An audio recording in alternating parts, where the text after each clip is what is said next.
यहाँ दमदार एक्सपर्ट्स हमारे साथ आज फिर जुड़ेंगे और बताएंगे कहाँ पर हैं कमाई के मौके। प्रकाशदीवान.in के प्रकाश दीवान हमारे साथ जुड़ेंगे, ashwinigujaral.com के अश्विनी गुजराल और powermywealth.com के संदीप वागले भी। जी हाँ, साथ ही साथ हमारे साथ इस कार्यक्रम में सेंक्टम वेल्थ मैनेजमेंट के आशीष चित्रमोता और प्रकाशकावा.com के टेक्निकल एनालिस्ट प्रकाश कावा मौजूद होंगे आज टेक्निकल फंडामेंटल और साथ ही साथ डेरिवेटिव पहलुओं पर बात करने के लिए। लेकिन सबसे पहले उस बात की जिस बात पर हम रोज बात करते हैं, और जी हाँ, वो है वॉल स्ट्रीट, कच्चा तेल, एशिया का रुझान कैसा है इस वक्त, आज का बेस धरातल नींव कैसी है। हेमंत, गुड मॉर्निंग, बताइए एग्जैक्टली क्या संकेत हैं? बहुत ही बढ़िया संकेत हैं वीरू, और इससे अच्छे हो नहीं सकते। पिछले 3 दिन देखिए, शुक्रवार को 750 पॉइंट की तेजी के बाद सोमवार को 100 पॉइंट की तेजी डाउ में, और कल आपके सामने देखिए करीब 200 पॉइंट से ज़्यादा का उछाल। तो 3 दिन में 1000 पॉइंट से ज़्यादा की तेजी देखने को मिल चुकी है। और देखिए हम कह रहे थे कि ये जो ट्रंप रैली है ये वापस कंटिन्यू हो जाएगी, इस पर ब्रेक लगे थे पवेल साहब के द्वारा। और पवेल साहब ने जिस तरह में ये बयान दिया कि वो वापस से गौर करेंगे, अड़े नहीं रहेंगे, ब्याज दरें बढ़ाने का जो उन्होंने मन बनाया है उसको पुनः विचार वो करेंगे। यही चीज़ देखिए वहाँ के बाज़ारों को पसंद आई है। और अब दूसरी होप ये लग रही है कि जो ट्रेड वॉर थी ये जल्द सुलझेगी। और देखिए इसका एक सटीक उदाहरण ये कि 2 दिन वाली बैठक जो हो रही थी अमेरिका और चाइना के बीच बीजिंग में, अब ये तीसरे दिन खिंच रही है। और जब कहते हैं ना आप बातचीत कर रहे हो, बात बन रही हो, तभी आप लंबी बात करते हैं। तो अब अनुमान यही होगा कि इसमें भी कुछ बड़ा पॉजिटिव निकल कर आने वाला है। तो एक ही दिक्कत है बस, वो कच्चे तेल को लेकर है। कच्चा तेल देखिए धीरे धीरे अब $60 के आसपास हो रहा है। ये 65 के ऊपर जाएगा तो दिक्कत पैदा करेगा, लेकिन जब तक 60 के आसपास है तब तक ज़्यादा चिंता करने की बात नहीं है।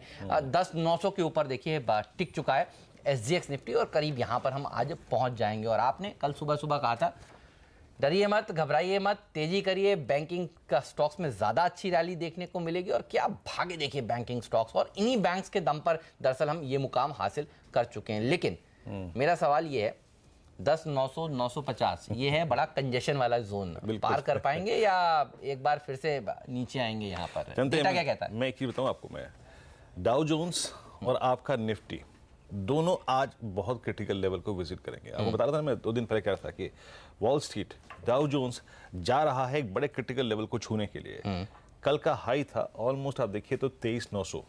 ये 24,000 की दहलीज को पार करना, 24,000 के आंकड़े को छूना, इसके ऊपर कैपिटलाइज करना, ये डाउ जोन्स के लिए अपने फिर अगर आप देखें उस महत्वपूर्ण लेवल को रीगेन करने वाला लेवल होगा, जिसके बाद अच्छी तेजी और बन सकती है, कॉन्फिडेंस आ सकता है। और ठीक वही आंकड़ा हमारे लिए 11,000 का है। तो आज टेस्ट ऑफ स्ट्रेंथ अगर आप देखें डाउ के करेक्टर का भी होगा, और निफ्टी अगर आप देखें क्रिटिकल लेवल के पास जाके बैठ जाएगा। तो ऐसे में क्योंकि हमें क्रिटिकल लेवल के बेहद पास हैं, माहौल अच्छा है, तो मैं ग्लोबल संकेतों को अच्छा कह रहा हूँ। FIs के आंकड़े न्यूट्रल क्यों बताऊंगा, क्योंकि कैश में तो उनकी बिकवाली है। DIs के आंकड़े गुड, और टेक्निकल और F&O सेटअप बेहद शानदार। आइए FIs के आंकड़ों पर। 553 करोड़ रुपए की कैश में सेलिंग, DIs ने इसके उलट लगभग 700 करोड़ की बाइंग करी। घरेलू संस्थागत निवेशकों का सपोर्ट मिला। अब एक चीज जरा जहन में लेके आइए, कल हमने सुबह क्या बात की थी? मैंने एग्जैक्टली 2 स्टॉक्स मुझसे पूछ रहे थे, ICICI बैंक, एक्सिस बैंक। आपने सुबह बात की थी, बिल्कुल दोनों के दोनों अगर आप देखें डिहाई पे बंद हुए। PNB, SBI, UCO, syndicate, bank of Baroda, bank of India, सारे के सारे डिहाई पे बंद हुए। इस वक्त जो भी इनफैक्ट अभी कुछ देर पहले नीरज जी और हेमंत बात कर रहे थे स्टॉक 2020 में, बैंकों को लेकर, अच्छी रिपोर्ट्स को लेकर, माहौल इसको लेकर बहुत गर्म है, याद रखिए। और DIs का पैसा इनको चेज कर रहा है, ये भी याद रखिएगा। निफ्टी PSU बैंक इंडेक्स कल डे हाई पे बंद हुआ 0.3% की तेजी के साथ। तो याद रखिए इंस्टीट्यूशनल और घरेलू संस्थागत निवेशकों की मनी जो है ना, पैसा जो है वो इस स्पेस को चेज कर रहा है। नेट कैश बाजार में अगर आप देखें तो कुल मिला के 145 करोड़ रुपए का था, लेकिन डेरिवेटिव्स में FIs ने लगभग 705 करोड़ की बिकवाली करी। अब समझिए FIs ने क्या किया। इंडेक्स FIs ने बेचा 418 करोड़ रुपए का। उन्होंने अपने आप को थोड़ा सा हेज किया है यहां पर शॉर्ट के जरिए, क्योंकि उनकी तरफ से 9,686 शॉर्ट आई हैं, तो मेरे को थोड़ा सा सतर्क हो जाना चाहिए। इंडेक्स ऑप्शन में लगभग 487 करोड़ की बिकवाली। यहां एक चीज अच्छी हुई कि यहां उन्होंने कॉल भी लॉन्ग करी, लेकिन सबसे बड़ी बात क्योंकि मैंने FIs को यहां पर गुड न्यूट्रल कहा, उनकी तरफ से 10,000 पुट बिकी है। याद रखिए पुट बिकने का मतलब है बाजार में ज्यादा मंदी नहीं है या फिर बड़ा डाउनसाइड नहीं है, बाजार थोड़ा सा नीचे झूला भी तो बहुत अच्छे तरीके से वापस आ जाएगा, पुल बैक देगा। हाँ, स्टॉक फ्यूचर्स में एफआईज की तरफ से अच्छी बाइंग है और याद रखिए एफआईज ने जो करीब 227 करोड़ रुपए बाइंग की है वो संकेत है कि एफआईज ने हेमंत स्टॉक्स पे दाव खेला है लॉन्ग साइड पे। एक ट्रेडिंग स्विंग वो एक्सपेक्ट कर रहे हैं, एक तेजी स्टॉक्स में वो एक्सपेक्ट कर रहे हैं। अब आइए आप निफ्टी पर। निफ्टी में अगर आप देखें कल करीब 4.25 लाख शेयर ओपन इंटरेस्ट में जुड़े। 10,900 का कॉल राइटर बाहर निकल रहा था, 11,000 का कॉल राइटर बाहर निकल रहा था। ये बड़ी बात है और याद रखिए ये कॉल्स रखिएगा स्क्रीन पर 10,700, 800, 900, 1000 सॉरी 11,000 इन सारी स्ट्राइक्स में मिला के कल करीब 4 लाख शेयर घटे, यानी कॉल राइटर मंदड़िया बैकफुट पे था। पुट्स पे आइए, पुट्स पे एग्जैक्टली क्या हुआ। अगर आप पुट्स को देखें तो सबसे अच्छी बात यह है कि 10,700 का पुट जिसको कल हम ऑलमोस्ट छू कर आए उसमें 3 लाख शेयर बिल्डअप हुए और 35 लाख आउटस्टैंडिंग हुए। यानी आज के लिए सबसे महत्वपूर्ण बात है कि मेरे स्टॉप लॉसेस कहां आ जाने चाहिए अगर मैं लॉन्ग हूं। याद रखिए इसी के आसपास। अगर गैप अप ओपनिंग होती है तो 10,700 के पुट से कॉन्फिडेंस लेते हुए, 200 डेमा से कॉन्फिडेंस लेते हुए, 50 डेमा से कॉन्फिडेंस लेते हुए और साथ ही साथ 100 डेमा से कॉन्फिडेंस लेते हुए मैं अपने स्टॉप लॉस को इस जोन में ले आऊंगा। नई तेजी में इस जोन में नहीं करूंगा, जैसे कि हिम्मत ने शुरुआत में कहा और सुबह भी हम डिस्कशन कर रहे थे कि 920 से लेकर 960 एक थोड़ा सा बहकाने वाला, टिकने वाला और कंसोलिडेशन का जोन है, तो यहां पर तेजी नहीं करनी है, याद रखिए। लेकिन अब आते हैं दूसरी बड़ी मजबूत कड़ी पर हेमंत। आप कह रहे हैं 960 के ऊपर ही तेजी करनी है? हाँ, इस जोन में नहीं करनी है। अच्छा, मैं एक और चीज बताता हूं आपको। आज थोड़ा सा चैलेंजिंग है ये। आपने एक प्रश्न करा ना कि भाई एक बैठक चल रही है, वर्ल्ड मार्केट एक बहुत क्रिटिकल लेवल पे है, कंपल्सिव ट्रेडर क्या करें? ऐसा भी तो हो सकता है कि क्या पता एक बहुत सुपर सेशन कल सुबह हो जाए, ऐसा भी हो सकता है। तो कंपल्सिव ट्रेडर क्या करें? एक मेरे पास इसका भी एक निचोड़ है। अगर आपको लग रहा है कि 920 के ऊपर हम कैपिटलाइज कर रहे हैं, 960 के ऊपर हम कैपिटलाइज कर रहे हैं, कल हम 11,000 के ऊपर खुल सकते हैं, कंपल्सिव ट्रेडर एक काम कर सकते हैं और वो है 11,000 की कॉल 62 रुपए के स्टॉप लॉस के साथ। याद रखिए 10,920 के जोन में मैं फ्यूचर नहीं खरीदूंगा, 10,960 के जोन में मैं फ्यूचर नहीं खरीदूंगा। इसको हम बैलेंसिंग एक्ट कह सकते हैं। 11,000 की कॉल, थोड़ा दिमाग लगा के मैं रहूंगा भी फ्यूचर एक्सप्रेस में, नो डाउट। ये एक ट्रेड है जो हम थोड़ा सा कॉशिश अप्रोच के साथ ले सकते हैं 62 रुपए के स्टॉप लॉस के साथ। 62 रुपए का स्टॉप लॉस, इसका मतलब ये है कि मैं कह रहा हूं कि 10,820 या फिर 840 के नीचे निफ्टी जाएगा तो मैं स्ट्रेट से बाहर आ जाऊंगा। लेकिन हेमंत, आपको मुझे बड़ा कल सरप्राइज हुआ। निफ्टी बैंक का ओआई इंट्राडे में जानते कितना परसेंट बढ़ा? कल 28%। एक सेशन में निफ्टी बैंक का ओआई 28% बढ़ना बहुत बड़ी बात थी। ये कारण कॉर्पोरेट बैंक है और ये आज से नहीं हम लोग कह रहे। मतलब ये बात बहुत ही लगेगा कि रिपीटेटिव है, लेकिन आप याद करिए 305 के ऊपर हम लोगों ने लगातार एक ही बात बोली थी, आईसीआईसीआई बैंक खरीद लीजिए, एक्सिस बैंक रक्षाबंधन से हम लोग कह रहे हैं खरीद लीजिए, खरीद लीजिए। और सबसे डिसेंट ब्रेकआउट था 2018 का कलेक्सिस बैंक। एग्जैक्टली। देखिए पैसा तो लंबी अवधि में अच्छे शेयर अगर आप खरीदें, सही भाव पर खरीदें, सही समय पर खरीदें तो बनता है। आज हम 60 से कह रहे हैं खरीदिए। पागले साहब ने कहा इस हफ्ते सोमवार को कि उनका ये दरअसल लोहड़ी स्टॉक है, सीएनबीसी आवाज के जन्मदिन के लोहड़ी स्टॉक है और मुझे बाहर निकल के बोल रहे थे कि ये मेरा वैलेंटाइन डे स्टॉक है। वैलेंटाइन डे स्टॉक चलिए आ रहे हैं, वो भी जुड़ चुके हैं, उनसे भी बात करेंगे। लेकिन आप देखिए पैसा तो अच्छे क्वालिटी के स्टॉक्स को लेकर बैठकर जो बनता है वो बहुत ही शानदार बनता है। अच्छा, कल आपको उदाहरण दिखाता हूँ। हम कह रहे थे खरीदिए, डरिए मत, चिंता मत करिए। डॉनियर इंडस्ट्रीज कल का खिलाड़ी आज था।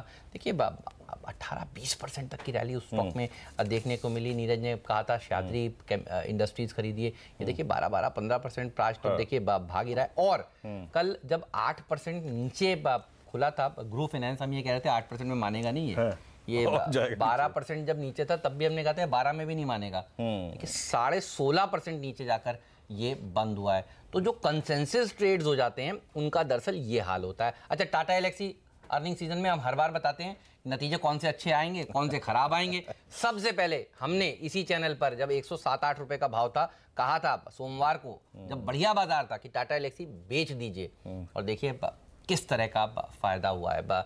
तो बंधन ग्रुप वाला एक बार लोगों को बता दें कि उन्होंने अगर देखा नहीं आवाज तो क्या कारण क्या था और क्यों ये कॉल ली गई थी। चलिए तो सुनाते हैं आपको, उसके बाद फिर बागले साहब के पास चलते हैं। ग्रू फाइनेंस के शेयर में आज दबाव देखने को मिलेगा अब, और करीब 8% तक का आपका ये गैप डाउन ही खुलना चाहिए। बंधन बैंक ने ये जबरदस्ती शादी करी है क्योंकि आरबीआई ने डंडा लगाया था। हम कह रहे थे कि 8% ज्यादा गिरावट ग्रू फाइनेंस में आनी चाहिए। कल शाम से हम आपको ये बात बता रहे हैं। ये दोनों घटते जाएंगे तो उसके पास जो 15% हिस्सेदारी होगी उसका भाव भी घटेगा। कहाँ तक जाएगा आपने क्या कहा, एक बार नोट कराइए। 275 का आप स्टॉप लॉस लेके खड़े रहिए। आपको 250 के लेवल्स आज भी मिलने चाहिए। यहाँ से भी मुझे 15 रुपए की 250 के भी क्या नीचे जा सकता है? मोमेंटम में शायद 255 से 250 तक का लेवल देखने को मिल सकता है।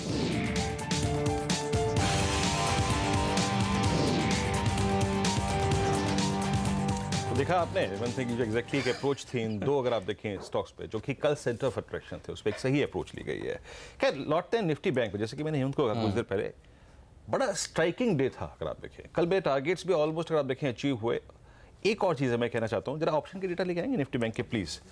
एक तो 27,500 का कल कॉल राइटर बाहर निकला, 27,600 का कॉल राइटर कल बाहर निकला, और 27,700 में एडिशन था। और साथ ही साथ याद रखिए 27,900 और 27,800 की कॉल जो कि आपकी स्क्रीन पर नहीं है, उसमें लगभग 3 लाख से जुड़े। और अगर आप पुट्स को देखें तो 27,200, 27,300, 27,400 के पुट में लगभग 10, 17 और लगभग 21 लाख पुट बिकी हैं।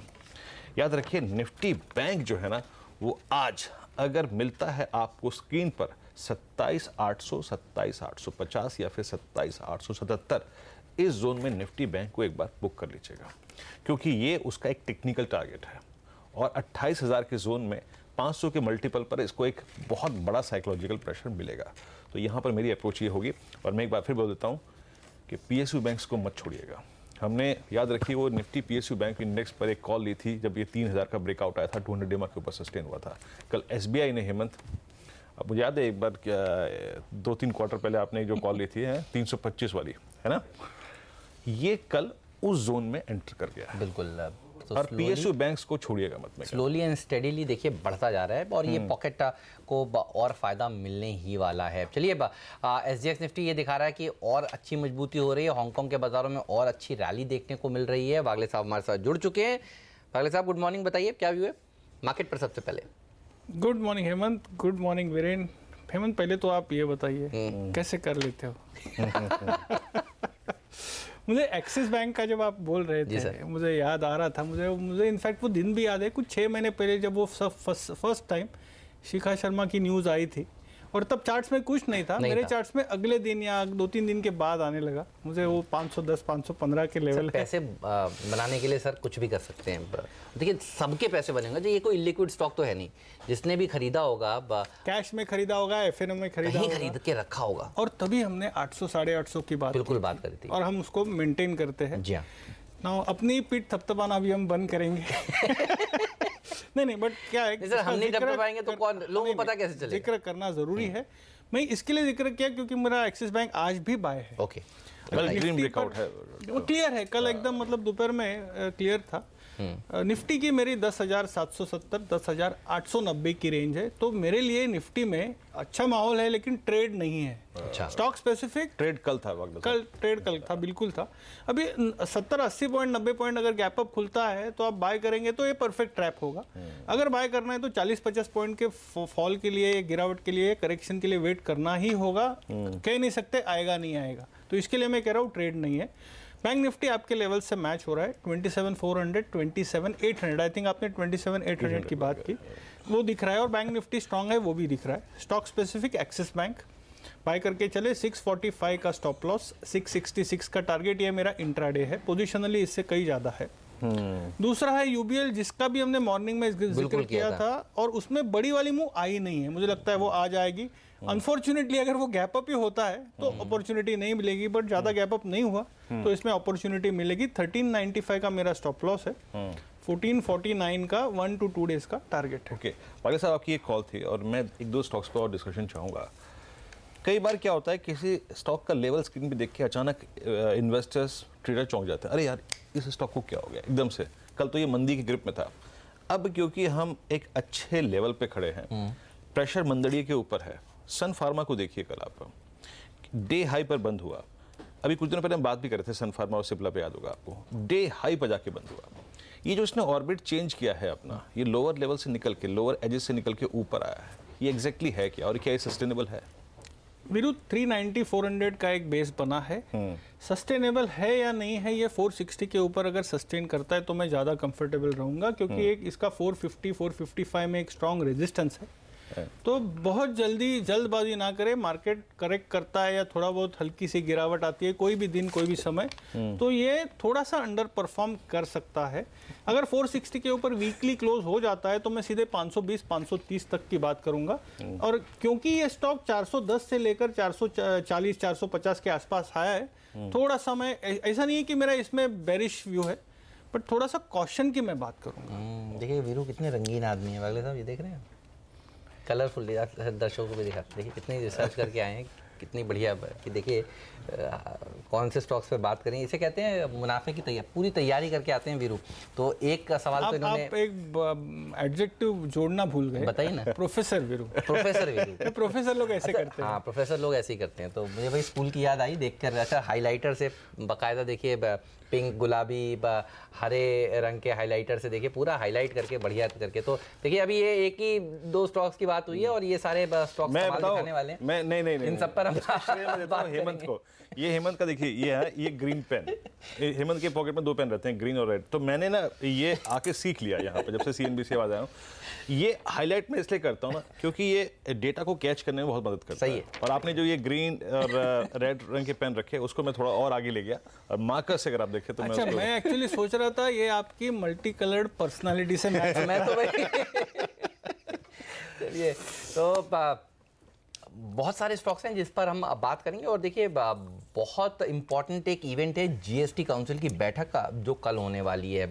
तो बहुत सारे सेक्टर्स को उम्मीदें हैं और कुछ सेक्टर्स के हाथ कुछ भी नहीं लगने वाला है इस इवेंट में। नीरज हमारे साथ अभी जुड़ेंगे और वो हमें बताएंगे कि कौन से स्टॉक्स पर को फायदा होगा इस काउंसिल की बैठक से और कौन से स्टॉक्स को निराशा हाथ लगेगी। लेकिन एक स्टॉक और है, उस पर मैं बात करना चाहता हूँ और वो है वागले साहब प्राज। आपने सोमवार को दिया और कल देखिए इसमें क्या ज़बरदस्त रैली देखने को मिली। जिनके पास हैं उनको किस लेवल तक के लिए होल्ड करना चाहिए, ये बताइए। कल 52 वीक हाई इसने इंटरडे में लगाया था। अच्छा, शुरुआत आपने, मुझे याद है 70-75 से की थी, उसको आई थिंक 3-4 महीने हुए होंगे शायद ज़्यादा। उसके बाद ये 120 तक आया, फिर एक 90-95 तक करेक्ट हुआ, कंसोलिडेट किया। मैं हिस्ट्री इसके लिए बोल रहा हूँ क्योंकि इसका फ्यूचर हिस्ट्री पे डिपेंड होता है। प्रदीप ने आई थिंक गुरुवार को बात की थी 110-115 के बीच में, तभी मेरे रडार पर वापस आया था। अच्छा। और मैंने ये स्टॉक, ये पिकअप, ये अपना जो 14th एनिवर्सरी का जो स्टॉक है, मैंने 135 का टारगेट दिया, कल 132 तो आ ही गया, तो प्रैक्टिकली आ ही गया। शायद आज कर दिवाली का स्टॉक था। और हेमंत जानते हैं जिस प्रकार की खबर कल इसमें आई है, आई मीन जो अब एथेनॉल इंडस्ट्री को और उस पर कैपिटलाइज करने के लिए सरकार जो लो कॉस्ट फाइनेंसिंग देने की बात कर रही है, वो तो इसके लिए ऑलमोस्ट अगर आप देखें तो एक जैकपॉट है। सही है। तो ये प्राज इंडस्ट्री अगर आप देखें वाकई टारगेट क्या है? तो अभी मैं क्या करूंगा, 115-118 का स्टॉप लॉस लेके मैं ऐसे छोटे तो टारगेट तो आ ही गया प्रैक्टिकली। 150 का पहुंचेगा ये बताइए सर। 150 तक हेमंत कुछ हफ्तों में पहुंच जाएगा, शायद एक हफ्ते में बस। लेकिन मेरा 180 का टारगेट है जो 1 से 3 महीने में मुझे दिखाई देता है। तो 180, और हमने जब बात की थी 70 और 80 में बहुत बार बात की है हमने, कई बार, मतलब हफ्ते में 3-3 बार हमने इसको स्टॉक ऑफ द डे बनाया, सेक्टर ऑफ द डे बनाया। सॉरी, यही नहीं, हमने ये भी कहा था कि इसको सिर्फ ट्रेडिंग बेट करके ना लीजिए, क्योंकि मेरे काफी क्लाइंट ने लेके, मतलब 1 साल में डबल होगा ऐसा वाला व्यू लेके खड़े, तो उनको 180 का टारगेट 3 महीने में मुझे आते दिखता है। चलिए, तो इसी तरह के बेहतरीन आइडियाज आपको CNBC आवाज देता रहेगा। और अब नीरज हमारे साथ जुड़ चुके हैं, उनसे पहले समझ लेते हैं कि खबरों वाले शेयर कौन से हैं और उसके बाद फिर उनसे जानेंगे कि दरअसल GST काउंसिल की बैठक में क्या निकल कर आ सकता है। तो नीरज जी बताइए, स्टॉक्स इन न्यूज़ कौन से हैं?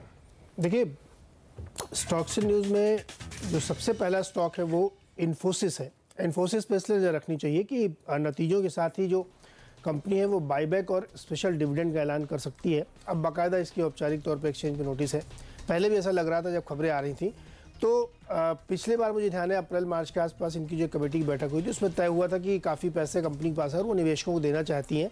उसी के मद्देनज़र अब ये तय हुआ है, तो एक मोटा डिविडेंड और बायबैक। तो बायबैक अब मौजूदा भाव से थोड़ा ऊपर ही आएगा, तो यहाँ से स्टॉक में शॉर्ट करने की कोई गुंजाइश बनती नहीं है। कम से कम शुक्रवार तक आप इसमें खरीदारी करके चल सकते हैं। जब नतीजे आएंगे तो फिर सोमवार को देखा जाएगा कि उसमें क्या होगा। तो ये स्टॉक तेज़ी में रह सकता है। मीडिया स्टॉक पे नजर रखिए, प्रिंट मीडिया पे, खासतौर पे HT मीडिया, DB कॉप, जागरण प्रकाशन, जो अखबार प्रकाशित करती हैं। क्यों? क्योंकि विज्ञापन की दरें जो सरकार की हैं वो 25% बढ़ा दी गई हैं। DAVP जो उनका ऑडियो विजुअल डिपार्टमेंट है उसने दरें बढ़ा दी। हर साल ये हमेशा चुनाव से पहले विज्ञापन की दरें सरकार बढ़ाती है, और मुझे ध्यान है कि 2013 में 14 के इलेक्शन से पहले भी 19% हाइक की गई थी, और इस बार 25% हाइक की गई है। तो ये इनके लिए काफ़ी पॉजिटिव, क्योंकि अब से लेकर के मई तक ज़बरदस्त विज्ञापन सरकारों की तरफ से, विपक्षी पार्टियों की तरफ से दिए जाते हैं। तो ये प्रिंट मीडिया के लिए जो 3 स्टॉक्स हमने आपको बताए, इनके लिए बहुत अच्छी खबर है, तेज़ी इसमें रह सकती है। NMDC में नजर रखिए, यहाँ पे भी बाईबैक है और करीब 1000 करोड़ कंपनी बाईबैक में खर्च करने वाली है और ऊपर के प्राइस पे है, तो यहाँ पे भी थोड़ी तेज़ी रह सकती है। टाटा स्टील के लेकिन थोड़ी सी अच्छी खबर नहीं है, प्रोडक्शन काफ़ी बेहतरीन इनका रहा है लेकिन सेल्स नहीं है, 10% गिरी है सेल्स। तो ये एक जिसको तो ना इन्वेंट्री पाइलअप जैसी स्थिति बन रही है, तो ये दिक्कत वाली हो सकती है। टाटा स्टील पे थोड़ी सी नरमी देखने को मिल सकती है। यस बैंक पे नज़र रखिए, इनके MD और CEO का नाम आज तय होगा, लेकिन हमें पता नहीं चलेगा क्योंकि वो नाम गुप्त रूप से सील बंद लिफाफे में RBI को दिया जाएगा और उसके बाद RBI उसका ऐलान करेगी। तो ये आज का दिन महत्वपूर्ण इसलिए क्योंकि नाम तय करने के लिए बैठक है उनकी, लेकिन वो नाम हमें पता नहीं चलेगा, ये ध्यान रखिएगा। चलिए, तो आज बहुत सारे स्टॉक्स हैं जिन पर अगर आप देखें बड़ी बड़ी खबरें हैं, और यस बैंक को एक बार फिर से एक बार इस पर आएंगे स्टॉक पे।